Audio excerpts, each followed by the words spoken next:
Hello friends, শুভ জন্মাষ্টমী সকালকে। অনেক দিন পর আবারও একটা ব্লগ নিয়ে চলে এসেছি জন্মাষ্টমী উপলক্ষে। জন্মাষ্টমীর দিন সকালে গোপালকে স্নান করিয়ে নতুন ড্রেস পরিয়ে ধূপ দ্বীপ জ্বালিয়ে গোপালকে প্রসাদ খেতে দিয়েছি, যেটা আমার নিজের হাতে বানানো লাড্ডু, মানে নারকেল নাড়ু আর হচ্ছে প্যাড়া। আজকের দিনটা আমাদের কাছে খুবই স্পেশাল, তাই আজকে আমরা সকলেই সকাল সকাল উঠে পড়েছি। আজকের দিনে আমার পুরো দিনটা উপোস থাকবে যতক্ষণ না গোপালের পুজো কমপ্লিট হয়, তারপর আমি জল খাবো। আর যেহেতু আজকে জন্মাষ্টমী, তো জন্মাষ্টমী উপলক্ষে বাড়িতে সবারই ভোগ প্রসাদ তৈরি হয়, তো আজকে আমাদেরও ভোগ প্রসাদ হবে। আগের দিন আমি লাড্ডু আর প্যাঁড়াটা তৈরি করে রেখেছিলাম, বাকি সব কিছু আজকেই হবে।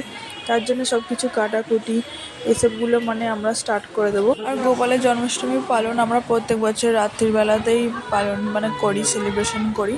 এই যে দেখতেই পাচ্ছ, বাড়িতে আমরা যতজন মিলে আছি সবাই মিলে একসঙ্গে মোটামুটি প্রায় সবজি কাটতে বসে গেছি।